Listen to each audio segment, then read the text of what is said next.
Having looked at settings, setup of our duty forecaster in the previous video, in this video we will now look at conducting the scheduling of duty for personnel.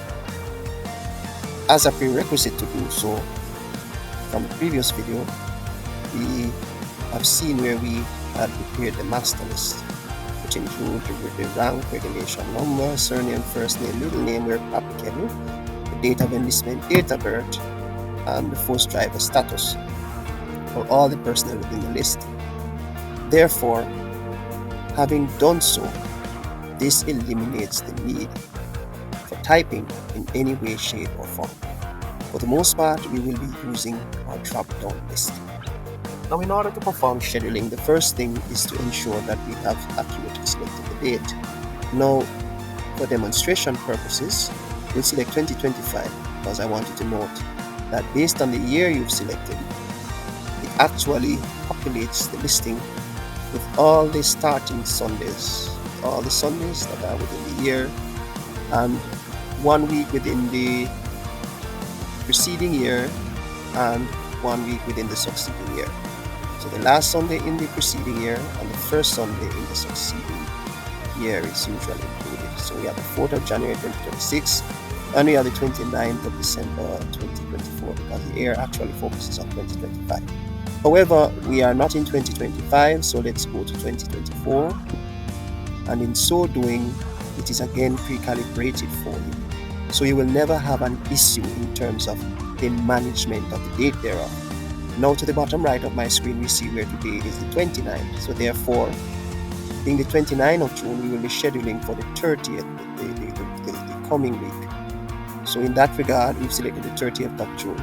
You notice here that the dates have cascaded to reflect the particular week that is under consideration.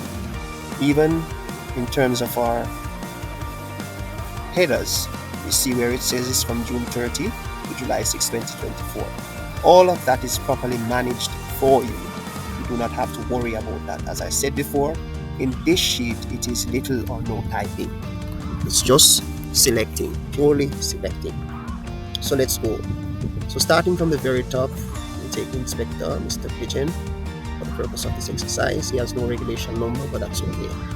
Now, for you to note, for each day, this block has 2 cells within it, one at the top, one at the bottom. The top being for the shift that the person will be placed on, the second being the duty state that will be assigned to the person. Now, as seen before, we note that for the purpose of duty, all duty states that has a value less than 1 need not have any shift included therein. So if it's any of these that are below 1, so 0, -3, -2, -1, all of those, none of those require a shift. And for the most part, once you've selected any of those within the respective cell, the shift field ought to be blank. Otherwise, it will create ambiguity. So we've selected Inspector Abridgen, and please note, was the middle name placed there, the full initials would be there. So for the purpose of this exercise, Sunday is his day off. Okay, there we go. On Monday, we will schedule for supervision, and let's say it's 8 to 4, and supervision good. Same holds true for Tuesday, and same holds true for Wednesday. Let's say it's the same. Okay. Now, one of the things we've tried to avoid is the whole notion of copying, and it's to ensure we maintain the accuracy within the sheet.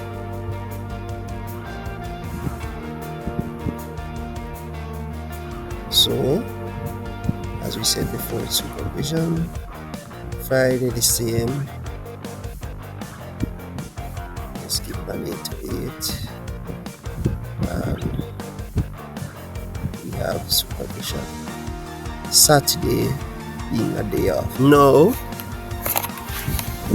if we should take a look over by the calculated things, we see where this person has been scheduled for 44 man hours. Automatically, overtime here is deduced. The total hours detailed for the week is 44 hours. There is no scheduling conflict, and therefore having satisfied the requirement of a minimum of 1 day off, this is 100% complete. Now, were we to include another day off, let us see what would happen. So let's clear that, and let's give him another day off. So there's 3 days off in the week. Something is wrong here. It's now at 83%. You cannot have 3 days offs in a week. Has to be no more than 2, minimum 1.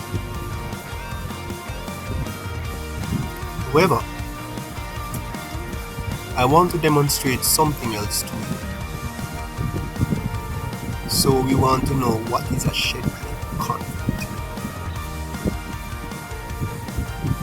We're going to look at what is a scheduling conflict. Okay? So let's say that this person worked from 6 p.m. to 8 a.m. in the morning. Right? So 6 p.m. July 4th and ends at 8 a.m. on July 5th. So for him to be scheduled for 8 a.m. on the same morning of July 5th, having completed his tour of duty at 8 a.m., we now have what is called a scheduling conflict. And for this, we have a given rate of 67% completion. And this is to demonstrate the error that is there. Let's say we did it the same for the previous. We have 2 scheduling conflicts, right? These are to be avoided as this facilitates the overworking of the person and is not ethical in practice. So therefore, in a nutshell, this is scheduling, and were we to change to another date for the coming week, so we are at the week of the 30th of June, so we'll go into the first week of July. All you simply have to do is to select the date, and then you could repeat the schedule for all that is there. Right? However, we must correct our scheduling conflicts. So this would be 8 to 8, and this would be 8 to 8, and that would eliminate scheduling conflicts we had. So we're back at 100%, and we have changed the week to July 7th, 2024. Now, to create an actual record, all we simply have to do is control print, and you can print as a PDF. Now, if you take note, the hour calculations are excluded from this listing. Only the hours, only the scheduled hours are printed, the date, the name of the person, and so forth.